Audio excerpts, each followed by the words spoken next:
हाँ, तो आज की क्लास बहुत इंपॉर्टेंट है, बड़े ध्यान से आपको समझना है। और आज अपन जो बातें पढ़ेंगे उससे पहले मैं कुछ बात वेरी इंपॉर्टेंट एक बात बताऊंगा आपको, जो आपको नोट भी कर सकते हो और आपका नॉलेज भी बढ़ेगा उससे। वो चीज़ें जानना बहुत ज़रूरी है। अभी थोड़े दिन पहले उसका काफ़ी मुद्दा में चर्चा में भी रहा था ये मुद्दा, वो चीज़ बताऊंगा। देखो, आज अपन पढ़ेंगे कि जो अंतर्राष्ट्रीय प्रवास है, इंटरनेशनल माइग्रेशन जो होता है, यहाँ से देश भारत में जाते हैं या फिर कुछ ऐसे लोग हैं जो भारत के अंदर आ जाते हैं, उनके कारण पढ़ेंगे अपन, रीज़न पढ़ेंगे।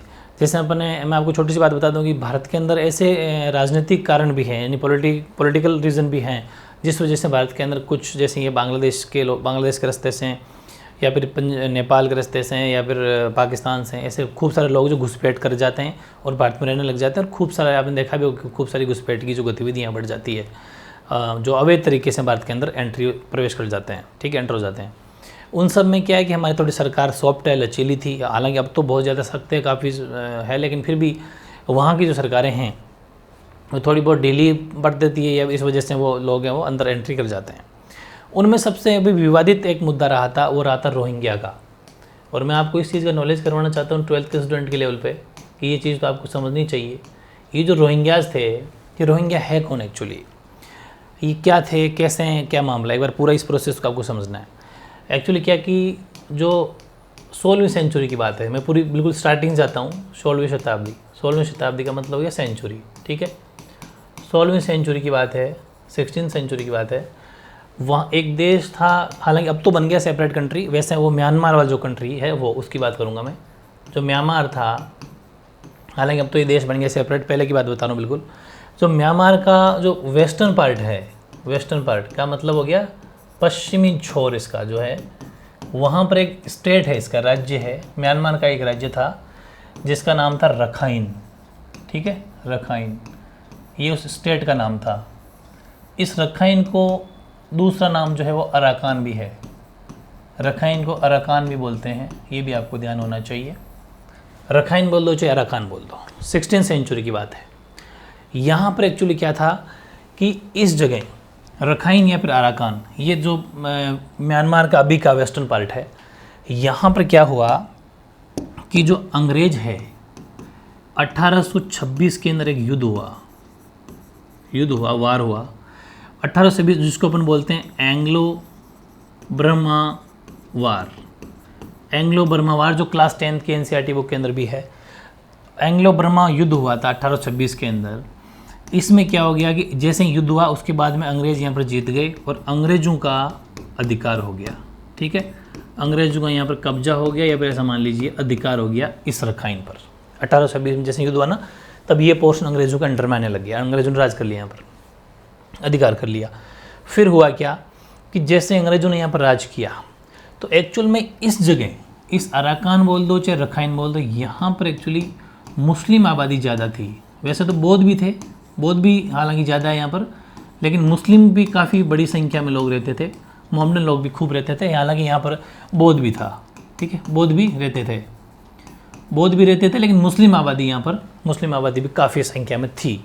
तो फिर अंग्रेज़ों ने सोचा कि ठीक है, तो अंग्रेज़ यहाँ पर क्या करते हैं, जो उस टाइम का था बंगाल, ठीक है, उस टाइम का था बंगाल और आज का बांग्लादेश, पूरी बात समझना, उस टाइम का तो बंगाल और आज का हो गया बांग्लादेश। वर्तमान में ये बांग्लादेश बन गया, और एक बन गया पश्चिम बंगाल जो अपने भारत के अंदर, ये बात मैंने आपको पहले बता दी। तो ये जो बंगाल है, ठीक है, यहाँ से मज़दूरों के तौर पे, ठीक है, मज़दूरों के तौर पे, या ऐसा मान लीजिए लेबर के तौर पे, यहाँ से श्रमिकों को ये अंग्रेज़ जो है ना, ये अंग्रेज़ जो है ये इनको ले जाने लग गए रखाइन, यहाँ ले जाने लग गए, ठीक है। इस बांग्लादेश से जो पहले का बंगाल हुआ करता था, यहाँ से मज़दूरों को उठा के अराकान ले जाने लग गए। तो अराकान जैसे लग गए तो ले जाने लग गए, तो अराकान के अंदर इनको जैसे लेके गए, तो जो अराकान है, अराकान या फिर बोल दो रखाइन, वहाँ पर मुस्लिम आबादी बढ़ गई, मुस्लिम आबादी और ज़्यादा बढ़ गई, क्योंकि पहले से ही काफ़ी संख्या में थे मुस्लिम आबादी। और मुस्लिम, क्योंकि यहाँ बंगाल के अंदर भी मुस्लिम लोग ही थे, इनको मज़दूरों के तौर पर ले जाने लगे, बहुत ज़्यादा संख्या में लेके चले गए अंग्रेज़ काम कराने के लिए, ठीक है। और फाइनली वहाँ पर बहुत ज़्यादा मज़दूरों की संख्या, मान लो चाहे मुस्लिम आबादी बहुत ज़्यादा बढ़ गई, मुस्लिम पॉपुलेशन वहाँ बढ़ गई, और वो ठीक था, अंग्रेज़ अपने स्वार्थ के लिए ये काम कर लेते हैं, अंग्रेज़ों को कोई मतलब नहीं किसी देश से, उनको सिर्फ जहाँ फ़ायदा दिखता है वहीं वो काम करते हैं। इसके बाद में अंग्रेज़ क्या करते हैं कि थोड़े दिन बाद में अंग्रेज़ राज करते हैं यहाँ पर, और फाइनली 1848 के अंदर, 1848 के अंदर, 1848 के अंदर जो है अंग्रेज़ों का राज ख़त्म हो जाता है और जो म्यांमार है वो एक इंडिपेंडेंट कंट्री बन जाता है। इंडिपेंडेंट कंट्री का मतलब एक स्वतंत्र देश बन जाता है, ठीक है, स्वतंत्र देश 1848 में, सॉरी 1948 के अंदर म्यांमार जो है वो एक स्वतंत्र देश 1948 है, ठीक है, 1948 के अंदर म्यांमार एक स्वतंत्र देश बन जाता है और अंग्रेज़ों का वहाँ पर राज हो जाता है ख़त्म, ठीक, अंग्रेज़ों का राज ख़त्म। फिर यहाँ पर म्यांमार की सरकार बन जाती है और म्यांमार के अंदर एक्चुअली बौद्ध भी खूब सारे लोग थे, तो ऐसा मान लो कि जो बौद्ध को मानने वाले लोग हैं वो उनकी सरकार बन जाती है ज़्यादा, ठीक है, और सरकार बनती है और राज करती है। लेकिन वो जैसे देखते हैं कि यार यहाँ पर मुस्लिम आबादी जो यहाँ के रहने वाले लोग है ही नहीं, ये तो बंगाल से लाए गए हैं, ठीक है, ये हमारे यहाँ के सिटीज़न या नागरिक नहीं है और ये यहाँ पर बहुत ज़्यादा संख्या में, तो इनका क्या करें, ये तो फिर इस हिसाब से फालतू की हमारी पॉपुलेशन बढ़ गई। तो म्यांमार की जो सरकार थी फाइनली 1982 के अंदर 1982 में वहाँ का एक जनरल बनता है, वो जनरल विन था, इसकी सरकार बनी हुई थी। जनरल विन ने एक ऐसा एक्ट लाया, जनरल विन 1982 के अंदर ऐसा एक एक्ट या मान लीजिए आप कानून लाया कि जिससे ये जो रोहिंग्याज आए, रोहिंग्या तो खैर बाद में मना पड़ा, ये जो मुस्लिम आए थे अराकान से, अराकान क्या नाम सॉरी बंगाल से अराकान पर आ गए थे, इनको सिटीज़न मानने से इनकार कर दिया। सिटीज़न यानी कि नागरिक मानने से इनकार कर दिया कि ये हमारे नागरिक है ही नहीं, सिटीज़न मानने से इनकार कर दिया। किसने? जनरल विन की सरकार ने 1982 के अंदर ऐसा कानून लाया, राष्ट्रीय कानून यानी कि नेशनल एक्ट लाए और ये कह दिया कि ये हम आज से हमारे नागरिक नहीं है। अब ये कहने के बाद में और आज भी म्यांमार सरकार जो है, आज भी जो म्यांमार गवर्नमेंट है, म्यांमार गवर्नमेंट आज भी इनका विरोध करती है और इनको अपना नागरिक नहीं मानते और मजबूर करेगी आप यहाँ से निकल जाइए, आप यहाँ के निवासी नहीं है, आप कहाँ जाइए, आप बांग्लादेश चले जाइए या फिर वेस्ट बंगाल, क्योंकि पूरा पोर्शन बंगाल का था, ये बात है ना। तो बंगाल के अंदर तो अभी वेस्ट बंगाल हो गया, एक तो जो इंडिया के अंदर आ जाता है और बांग्लादेश जो अलग देश बन गया, वो बंगाल के दोनों हिस्से हैं जो अपन पहले पढ़ चुके। तो अब यहाँ पर इस वजह से बहुत ज़्यादा ये जो संख्या बढ़ी, बस इन्हीं को रोहिंग्या कहते हैं, ठीक है। ये जितनी पॉपुलेशन है जो वहाँ से लाई गई थी बंगाल से, म्यांमार के मान लीजिए आप बंगाल से निकाल के अराकान या रखाइन जो कि म्यांमार का एक राज्य स्टेट है, यहाँ पर जो लाई गई पॉपुलेशन है वो ही ये रोहिंग्याज है। अब ये रोहिंग्याज क्या करते हैं, क्योंकि म्यांमार तो इनको देश का नागरिक मानता नहीं है, इनको परेशान करता है कि निकल जाइए आप यहाँ से। तो ये जो रोहिंग्या हैं ये घुसपैठ करते हैं, अब घुसपैठ करते हैं मतलब ऐसा मान लीजिए अवैध तरीके से एंट्री करते हैं अंदर। और बेसिकली कहाँ जाते हैं, एक तो जाते हैं भारत के बंगाल होते हुए इंडिया में एंट्री करते हैं। इंडिया और बांग्लादेश, इन दो देशों के अंदर जो ये हैं अभी आते रहते हैं, अवैध घुसपैठ होते हैं। और इंडिया के अंदर भी लाखों की संख्या के अंदर इन्होंने एंट्री करी है, वो भी थोड़े दिन पहले, हालांकि अभी कंप्लीट डेटा नहीं आया। अब इनकी पॉपुलेशन जब काउंटिंग हुई थी 2021 वाली, तब इनके पास में आइडेंटिटी कार्ड भी नहीं है, इनका आधार कार्ड वगैरह कुछ बना हुआ ही नहीं है, बिना उसके ही रह रहे हैं। तो ये सब अवैध हैं। तो पता चला कि ये खूब सारी ऐसे अवैध एंट्रियाँ भारत के अंदर हुई है जो बंगाल से होते हुए हुई है। तो ये रोहिंग्याज थे, ठीक है। इस वजह से भी हमारे यहाँ की पॉपुलेशन बढ़ी है। तो ये भी एक बड़ा मुद्दा था। आई थिंक आपको मोटा मोटी मैंने बताया, ज़्यादा डीप नहीं गया हूँ, डीप जाना भी नहीं है, लेकिन मोटा मोटी आपको समझ में आ गया होगा कि ये मामला क्या था, रोहिंग्याज क्या थे। तो अब जैसे अपने इस चैप्टर को पढ़ेंगे तो ये सारी बातें आपको समझ में आ जाएगी, ठीक है। ओके, आप चाहो तो छोटा मोटा नोट कर लो मेरे साथ के साथ ही। अब बात करते हैं अपन, ये मैं जो पिछला वीडियो आपको बनाया था इंडियन डायस्पोरा, बहुत ही शानदार वीडियो बनाया था, वो अगर वीडियो आपने देख लिया तो अब कोई बड़ी बात है नहीं, ठीक है। भारत से प्रवास की 3 तरंगें अथवा विदेशों में भारतीय प्रसार, ठीक है। The 3 waves of migration for Indian spread abroad, या फिर इंडियन डायस्पोरा, ये भी कह सकते हो आप। इंडियन डायस्पोरा जो मैंने आपको लिखवा दिया था, इंडियन डायस्पोरा, बात एक ही है। 3 तरंगें इस चैप्टर में आपके दे रखी है। ज़्यादा इसमें कट पेस्ट कर नहीं सकते, लेकिन हाँ मैं बता दूंगा कहाँ पर आप कम कर सकते हो। मैंने अभी आपको हालांकि फर्स्ट तरंग में पूरी लिखी है, क्योंकि इसमें ज़्यादा कट पेस्ट है नहीं। एक दो एग्जाम्पल आप डाल दो तो कम ग्रोथ कर देना। पहली तरंग यानी फर्स्ट वेव क्या थी कि एक्चुअल में आपको पता है कि भारतीय यहाँ से लोग जो हैं, इनको यहाँ से विदेश में लोग अंग्रेज़ ले जाते थे अपने काम कराने के लिए, और वो भी ज़्यादातर यूपी और बिहार से, क्योंकि वहाँ पॉपुलेशन बहुत ज़्यादा थी और गरीब लोग, मजदूर लोग ज़्यादा रहते थे, इसलिए मजदूरी करने के पर्पज़ से वहाँ से अंग्रेज़ ले जाते थे। और वो भी ग्रिमिट एक्ट के अकॉर्डिंग। गिरमिट एक्ट के अंदर ये एक एक्ट था, ऐसा कानून था जो अंग्रेजों का बनाया हुआ कानून था। इस गिरमिट एक्ट में ऐसा नियम कायदा था कि जैसे भी इनको यहाँ से लेके जाएंगे, ऐसे एक तरीके से लीज पे ले जाना, मजदूर बना के ले जाना, दास बना के ले जाना, वो तो वाली चीज़ है। उसमें लिखवा लिया जाता था कि आपको 5 साल के लिए, 2 साल के लिए लेकर ले जाया जा रहा है और इतने पैसे आपके घर वालों को दे दिए जाएंगे। और मोस्टली खूब पैसा एडवांस में दे जाते थे। जो भी मतलब ऐसा मान लीजिए कि ये ऐसा अनुमान कर लेते थे, उनको बांध लेते थे उस मजदूर को, उतनी मजदूरी उनमें उसको काम करना ही पड़ता था फिर। और सीधी सी बात, जो पैसा दे के गुलाम बना के ले जाएगा, मजदूर बना के ले जाएगा, उसकी हालत तो बहुत बुरी होगी। मतलब कहते हैं ना कि दास से ही पीछे ये हालत थी इन लोगों की, बिल्कुल। तो वो चीज़ अपन इसमें पढ़ेंगे। कहाँ से ले जाया जाता था वो हम पढ़ लेते हैं कि विदेशी प्रवास की प्रथम तरंग उपनिवेश काल का मतलब है ब्रिटिश काल, अंग्रेजों के राज के टाइम की बात है। उपनिवेश काल में शुरू हुई अंग्रेजों द्वारा बेसिकली यूपी और बिहार, यहाँ से कहाँ लेके गए, मॉरिशस, कैरेबियन द्वीपों, फिजी, कैरेबियन द्वीप जहाँ फिजी और दक्षिणी अफ्रीका, और यहाँ तक ये तो हो गया, अपन ने बात कर ली, यहाँ से ले गए अंग्रेज। फिर बात करते हैं फ्रांसीसियों की।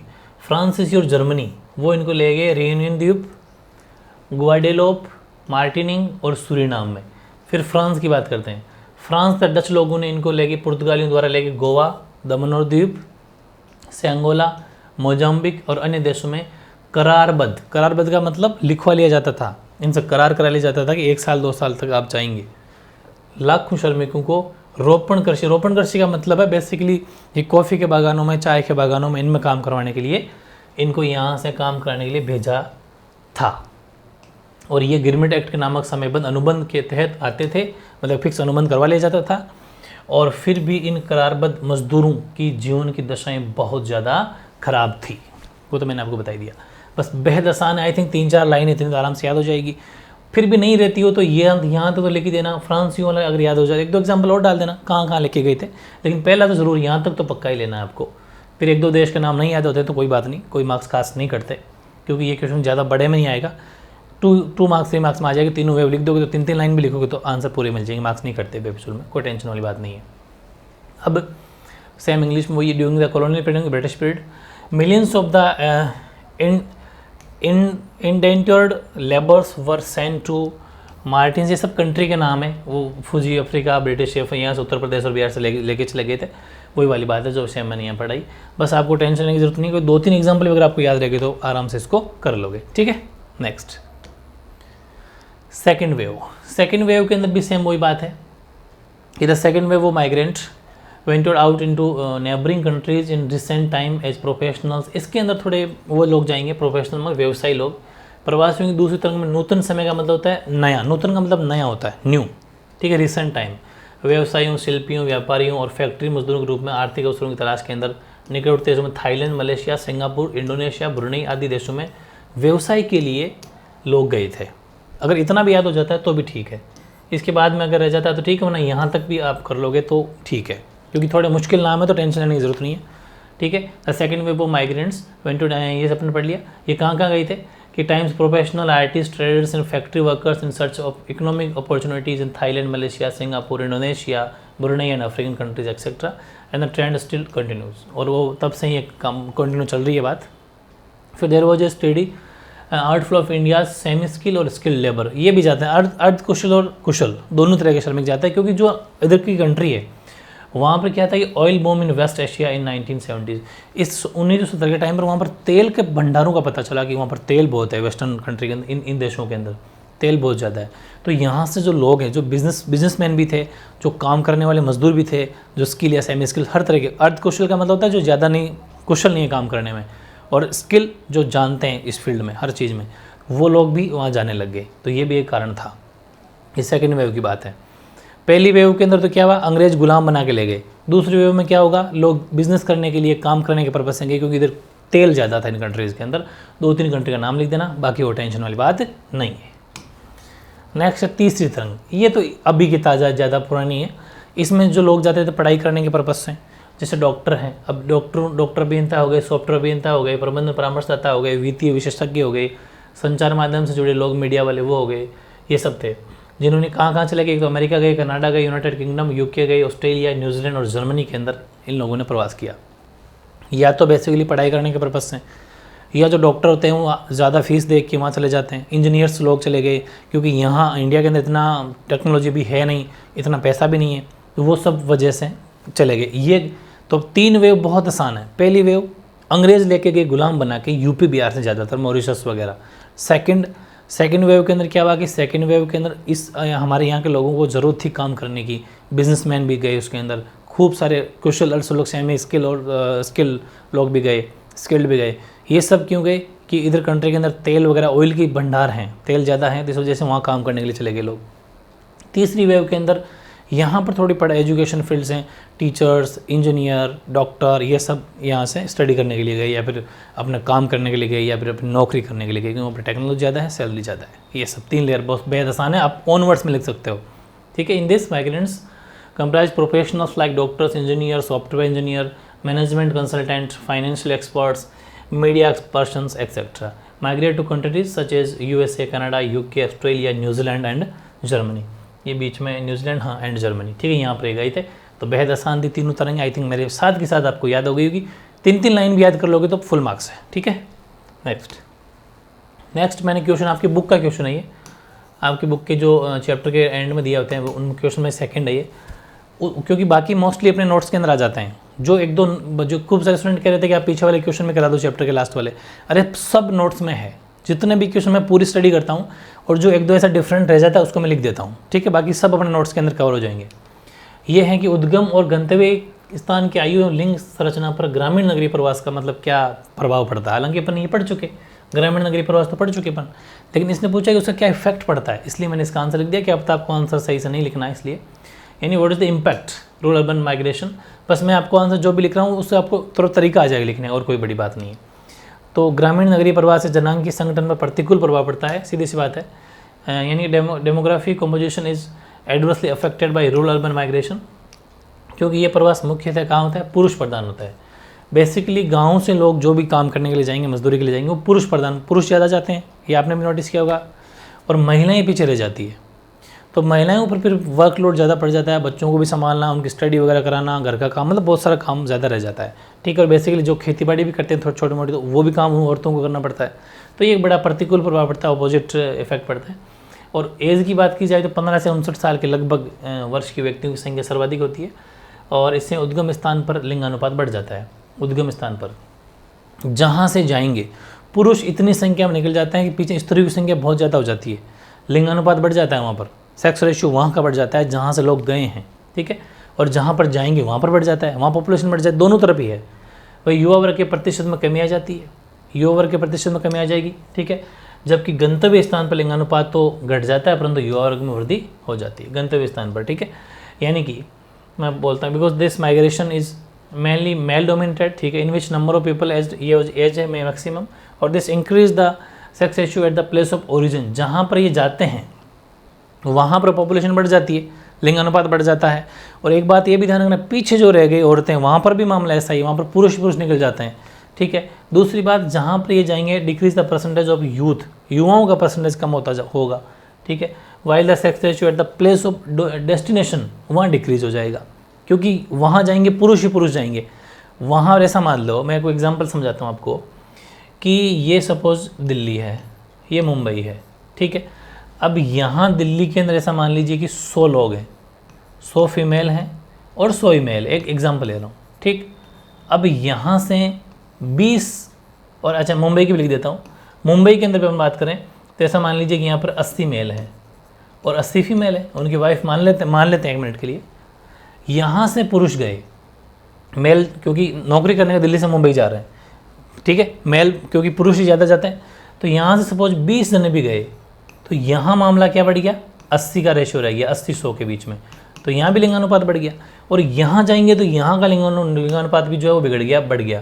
कैसे कि ये जो मेल, अच्छा फीमेल लिख देता हूँ, एक फीमेल लिख देता हूँ, 20 जैसे यहाँ गए तो यहाँ हो गया 100, मेल तो हो गए 100 और फीमेल 80, तो यहाँ का लिंगानुपात भी बिगड़ जाता है। और ये सब बातें थोड़ी कॉमन सेंस वाली है कि इस वजह से, क्योंकि पुरुष ज़्यादा जाते हैं पीछे महिलाओं पर, ये थोड़ा का अभीपन पढ़ रहे हैं। इसके बाद में अभी थोड़ी देर अपन पढ़ेंगे परिणाम या कारण, कि क्या इसका नुकसान क्या है यहाँ से जाने के बाद में, तो ये सब भी इसका मेन कारण है, ठीक है। तो आई थिंक ये छोटी सी बात आपको समझ में आ गई होगी, ये बात थी। फिर अपन आगे बढ़ते हैं। वह भारत में अंतर्राष्ट्रीय प्रवास के कारणों की विवेचना कीजिए। क्या कारण है अंतर्राष्ट्रीय प्रवास करने के? बस यही क्वेश्चन था जो मैंने आपको स्टार्टिंग में बताया, वो इसी से रिलेटेड है कि भारत से दूसरे देशों के अंदर लोग क्यों जाते हैं। पहला आर्थिक कारण है, ठीक है, यानी कि कमर्शियल पर्पज़ है, बिल्कुल सही, लोगों के पास पैसा नहीं है, नौकरी करने के पर्पज़ से उस वजह से जाते हैं। तो ये अंतर्राष्ट्रीय प्रवास का सबसे मुख्य कारण रहा है।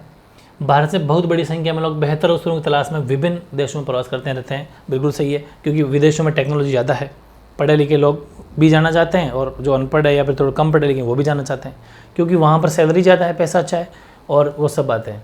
और प्रतिवर्ष खरबों डॉलर हुंडियाँ क्या होती है? जो पैसा कमा के लाते हैं, ऐसा मान लीजिए डॉलर जो कमा के लाते हैं वो हुंडियाँ होती है, ठीक है, इस लैंग्वेज में बोला जाता है। तो डॉलर हुंडियों के रूप में देश के विभिन्न भागों में भेजते हैं और इन हुंडियों का प्रयोग मुख्यतः भोजन, ऋणों की अदायगी, उपचार, विवाह, बच्चों की शिक्षा आदि कार्यों में किया जाता है। बिहार, उत्तर प्रदेश, ओडिशा, आंध्र प्रदेश, हिमाचल प्रदेश आदि में जो गरीब गांव, उनकी अर्थव्यवस्था के लिए हुंडियाँ जीवनदायी रक्त के काम करती है। सीधी सी बात है, वहाँ पर पैसा आता है डॉलर फिर वो कन्वर्ट होकर इंडिया के रुपीज़ में आ जाता है, तो बहुत सारी लोग जो हैं गाँव के लोगों की स्थिति काफ़ी बेहतर हुई है, ठीक है। तो ये लिखना है कमर्शियल में कि this has been the main reason of international migration. A large number of people from India have been migrating different countries in such as better opportunity every year. Trillions of dollars, यानी कि अरबों dollar लेके आते हैं वहाँ से। जैसे different parties of country this remittees, English में बोलते हैं रेमिटेंस, हिंदी में हुंडियाँ, ठीक, remittance of mainly used for food. और सीधी सी बात है, लोग कहाँ यूज़ करेंगे? अपने खाने में, बच्चों की पढ़ाई में, इन सब में, एजुकेशन में, इस सब यूज़ करते हैं। तो वहाँ की जो लाइफ गिविंग है, blood for the economy for poor village in Bihar, UP, Uttar Pradesh, Odisha, Andhra Pradesh, इन सब में, और हिमाचल प्रदेश में बहुत प्रॉपर हुई है। दूसरा धार्मिक और सामाजिक कारण भी है, बिल्कुल। आपने देखा होगा इधर जो ये मुस्लिम कंट्रियां हैं, ये चाहे कतर हो गया, चाहे ये इराक हो गया, चाहे ईरान हो गया, इन सब के अंदर मोमडन लोग ज़्यादा जाते हैं, ठीक है, क्योंकि भारत में लाखों व्यक्ति, विशेषकर मुस्लिम धर्म के जो लोग धार्मिक है, वो सामाजिक कारणों से खाड़ी क्षेत्र में इस्लामिक, क्योंकि उनको पता है कि उनके धर्म के लोग, उनकी मानने वाले लोग थोड़े ज़्यादा रहते हैं, तो अपना कल्चर देख के बहुत संख्या में, लाखों संख्या के अंदर लोग इस साइड में जाते हैं। तो सामाजिक और धार्मिक कारण भी एक मुद्दा है। In religious and social reasons millions of people from India specially Muslims migrate to Islamic countries of the Gulf region due to religious and social reasons, ठीक है। नेक्स्ट की बात करते हैं अपन राजनीतिक कारण। ये मैंने आपको स्टार्टिंग बता दिया था, पॉलिटिकल रीजन्स, कि भारत की लचीली यानी थोड़ी सॉफ्ट है हम राजनीतिक व्यवस्था के कारण लाखों लोग प्रतिवर्ष पड़ोसी देशों से अवैध रूप से भारत में एंट्री कर जाते हैं, प्रवेश कर जाते हैं। Due to India flexible political system, lakhs of people enter India illegally, ठीक है, illegally from neighbouring countries every year and stay here, रहने लग जाते हैं यहाँ पर। लाइक वो देश कौन कौन से हैं? इनमें सबसे अधिक संख्या बांग्लादेश, पाकिस्तान, नेपाल, भूटान देशों से आने वाले प्रवासी होते हैं। The largest number of these are migrants from Bangladesh, Pakistan, Nepal and Bhutan et cetera. यहाँ से, इन देशों से लोग यहाँ आ जाते हैं और यहाँ के बस के रहने लग जाते हैं। ये बहुत बड़ा कारण है, क्योंकि हमारी जो सरकार है यहाँ पर, हमारा जो पॉलिटिकल सिस्टम है थोड़ा लचीला है। नेक्स्ट कारण है, अन्य कारण भी हो सकते हैं छोटे मोटे, कि वर्तमान समय में तकनीकी के विकास के कारण उच्च शिक्षा प्राप्त लाखों लोग संयुक्त राज्य अमेरिका, खाड़ी देश, यूरोपियन देशों में प्रवेश कर रहे हैं। इन क्षेत्रों में उच्च प्रशिक्षित लोगों को रोजगार के उत्तम अवसर प्राप्त हो रहे हैं, जिस कारण प्रवास में वृद्धि हो रही है। बिल्कुल सही है। यहाँ मैंने आपको पहले बता दिया कि 8% इंडिया में इतनी टेक्नोलॉजी नहीं है जितनी अदर कंट्री यूएसए वगैरह में है। तो यहाँ से लोग क्या करेंगे? जो इंटेलिजेंट है या फिर जो इंजीनियरिंग करते हैं वो यहाँ से वहाँ जाते हैं, डॉक्टरी करने के लिए भी जाते हैं, बिजनेस करने के लिए भी जाते हैं, क्योंकि वहाँ टेक्नोलॉजी बहुत ज़्यादा है और वो टेक्नोलॉजी के माहिर हैं, इसलिए उतना यहाँ पर प्रॉपर नहीं मिल पाता। वो अपना कहते हैं डेवलपमेंट करने के लिए उधर कंट्री में जा रहे हैं और वहाँ पर जो है यहाँ से प्रवास बढ़ रहा है, ठीक है, यहाँ से माइग्रेंट हो रहा है। That present due to the development of technology millions of people with higher education are migrating to United States, Gulf countries and European countries. Highly treated people are getting better employment opportunities in these areas due to which migration increase. इसी वजह से वहाँ पर migration जो बढ़ता जा रहा है। ये 4 कारण आपको लिखना है, प्रॉपर आंसर है, बोर्ड के एग्जाम में क्वेश्चन आ सकता है, ठीक है। नेक्स्ट ये मैंने लिखे हैं परिणाम। अभी मैंने बात की कारणों की, अब अपन बात करें परिणाम की। हालांकि उससे मिलते जुलते ही हैं, लेकिन एग्जाम में क्वेश्चन आ गया तो आप कैसे लिखेंगे? वो तो कारण है, किस वजह से जा रहे हैं। परिणाम अच्छे और बुरे दोनों तरह के होते हैं। अभी मैं बात करूँगा सिर्फ परिणामों की कि उसका रिजल्ट क्या रहा, फिर मैं बात करूँगा नेगेटिव पॉजिटिव की, वो भी कराऊंगा, फिर प्रॉपर तरीके से चैप्टर पूरा हो जाएगा। प्रवास के विभिन्न परिणाम। पहला है आर्थिक परिणाम, यानी कि various consequence of migration. First economic consequence, आर्थिक परिणाम। ये मैंने जो आर्थिक कारण पढ़ा था उससे थोड़ा रिलेटेड ही है कि प्रवास से उद्गम क्षेत्र को मुख्य लाभ प्रवासी द्वारा भेजी गई हुंडी जो होती है उससे होता है। बिल्कुल सही, वहाँ से जो हुंडी कमा के बेचते हैं तो उससे यहाँ के जो भी लोग हैं उनको उद्गम क्षेत्र का मतलब होता है यहाँ जहाँ से पैसा आ रहा है उनको बेनिफिट मिलता है। और विदेशी विनिमय के मुख्य स्रोतों में से एक है कौन, जो हुंडी। बिल्कुल सही है। जितना डॉलर हम इंडिया के अंदर कमाएंगे, क्योंकि डॉलर हमसे महंगा है, 1 रुपये का ही 75, 80, 70, 75, कभी 80, कभी 74, 73 ऐसा रहता है। तो जितना ज़्यादा डॉलर अपन कमा के लाएंगे इंडिया में, उतना ज़्यादा हमारा जो रुपया वो मजबूत होता जाएगा। ये हुंडियाँ गाँव की अर्थव्यवस्था के लिए जीवनदायी कारक के समान काम करती है। ये तो आर्थिक परिणाम मतलब पॉजिटिव बात कर दी अपन ने। इकोनॉमिक कॉन्सिक्वेंस क्या है कि the main benefit to the region of origin from the flow of the bill sent by the migrants which is one of the main source of foreign exchange these hundi. ठीक है, हुंडी का आप बोल सकते हो, जो मैंने आपको पीछे भी स्पेलिंग लिखवाई थी, यहाँ से इनकी तरह एक बार वो बता देता हूँ मैं आपको, वहाँ पर शायद कहीं मिस्टेक ना रह गई हो। हाँ, रेमिटेंस। ठीक है, रेमिटेंस बोल सकते हो। तो आप इंग्लिश के अंदर इसको रेमिटेंस ही बोलना है, हुंडिया नहीं थी, तो यहाँ पर आपको रेमिटेंस बोलना है, ये ध्यान रखना। Remittance are like life giving blood for the village economy. बिल्कुल सही है। सेकंड है जनांकीय परिणाम, यानी कि डेमोग्राफी रिजल्ट। ये भी थोड़ा सा अनबैलेंस होता है कि ग्रामीण क्षेत्रों से जो कुशल युवा है, देखो वैसे अपन कारण लिखते, रीज़न लिखते, तब तो कहते कि अनबैलेंस हो रहा है कि पुरुष चले जाते हैं, महिलाएं वो कम पीछे रह जाती, वो सब। लेकिन यहाँ अभी अपन क्या करेंगे, परिणाम बता रहे हैं। तो इसमें एक फ़ायदा भी हो रहा है। कैसे कि ग्रामीण क्षेत्रों से कुशल युवा व युवा वर्ग के प्रवास के कारण लिंगानुपात बढ़ गया है तथा श्रमिकों की कमी हो गई है। वहीं नगरों में श्रमिकों की संख्या में वृद्धि हो गई है, लेकिन लिंगानुपात बढ़ता जा रहा है। ये भी मैंने बताया इसका परिणाम कि उसको यहाँ से लोगों को निकलने की वजह से क्या हुआ कि गाँव से निकल के गए तो गाँव से पुरुष तो चले गए, पीछे काम कौन करेगा, श्रमिकों की कमी हो गई, लेबर की कमी हो गई। और जहाँ गए, नगरों में गए, शहरों में गए, तो वहाँ पर पॉपुलेशन बढ़ गई, वहाँ पर ये आ गए, क्योंकि बेसिकली इनकी जो एज होती है वो 15 से 59, तो ये मतलब लगभग मोस्टली 40 के 45 के इस एज के होते हैं। तो वहाँ का जो यूथ है, युवाओं की कमी हो गई। जहाँ ये जाएंगे तो इनकी संख्या तो बढ़ गई, तो इनकी नज़र में, इनके कंपैरिजन में युवा कम हो गए, यूथ कम हो गए। तो युवाओं की जो है इनकी संख्या में वृद्धि हो, लेकिन लिंगानुपात बढ़ता जा रहा है। और श्रमिकों में, नगरों की बात करें, श्रमिकों की वृद्धि हो रही है। पिछले में अपन ने पढ़ा था कि युवाओं की जो है कुशल युवा और युवा वर्ग प्रवास कर जाते हैं, तो उनमें भी कमी हो गई। And due to the migration of skilled youth and youth from rural areas, the sex ratio has increased and there has been a shortage of workers. The number of workers has increased in the same cities but the sex ratio is increases. वहाँ का sex ratio बढ़ जाता है। ये तो simple सी बात थी। ठीक है, अगला आपने पढ़ा सामाजिक परिणाम। सामाजिक परिणाम क्या है कि ये थोड़ा सा पॉजिटिव बात करेंगे अपन कि इससे नवीन प्रौद्योगिकी, परिणाम, परिवार कल्याण कार्यक्रम, बालिका शिक्षा आदि से संबंधित नए विचारों का नगरीय क्षेत्रों में, ग्रामीण क्षेत्रों में आसानी से, नगरीय क्षेत्रों से ग्रामीण क्षेत्रों में आसानी से विसरण हो जाता है। बिल्कुल सही है कि जैसे जो नवीन प्रौद्योगिकी टेक्नोलॉजी है सिटीज़ के अंदर वो ज़्यादा है, वहाँ से अगर लोग यहाँ से वहाँ जाएंगे तो एजुकेशन की कुछ ऐसी बातें या पर इजीली वहाँ की कैसे सोच विचार, यहाँ के स्कूलों को देखेंगे तो अपने गाँव के अंदर भी काफ़ी सुधार होगा। जैसा कि आप आजकल नोटिस कर रहे हो, इंटरनेट की वजह से आप मेरे से भी जुड़े हुए हो, सब लोग ऐसे ही जुड़ते हैं। तो ये जो टेक्नोलॉजी जो आ रही है, इससे गाँव तक के बिल्कुल ढाणी तक का युवा भी बिल्कुल जुड़ा हुआ है। ये सब कारण सामाजिक कारण है, एक मतलब अच्छे हैं, जो नवीन प्रौद्योगिकी के कारण भी हो रहा है। अगर लोग गांव में रहेंगे तो उनको पता ही नहीं चलेगा कि एजुकेशन सिस्टम ऐसा होता है, ये सब बातें, तो ये बेनिफिट भी है। ठीक है, due to this new ideas related new technology, family welfare programmes, girls education et cetera easily spread from urban areas to rural areas. Rural area के अंदर जा रहा है अर्बन से, ये बात सही है। पर्यावरणीय परिणाम थोड़ा सा हो रहा है, ये थोड़ा सा वापस नेगेटिव बात करेंगे अपन। कैसे हैं कि जहाँ ज़्यादा पॉपुलेशन बढ़ जाएगी, जैसे शहरों के अंदर, गांव में तो कोई बात नहीं, खेत वगैरह होते हैं, लेकिन यहाँ पॉपुलेशन अगर बढ़ गई तो यहाँ पर गंदी नालियों का डेवलपमेंट हो जाएगा, कोई गंदी नालियाँ बनानी पड़ जाएगी, पॉपुलेशन बढ़ गई इस वजह से, लोग इतने ज़्यादा हो जाएंगे, कचरा जहाँ कचरा वगैरह डाल देंगे तो गंदगी फैलेगी, वो सब कारण है। तो ग्रामीण नगरीय प्रवास की दिक्कता के कारण नगरों की जो वर्तमान सामाजिक और भौतिक अवसंरचना है उस पर दबाव पड़ता है। जैसे नगरीय बस्तियों की अनियोजित वृद्धि हो जाती है, गंदी बस्तियाँ बन जाती है। ठीक है, इन्वायरमेंटल कॉन्सिक्वेंसेस क्या है कि due to the excess of rural urban migration there is pressure on the existing social and physical infrastructure of the cities which leads to the unplanned growth of urban settlement and the formation of slums। ये सब बढ़ जाएगा, गंदी बस्तियाँ बन जाएगी।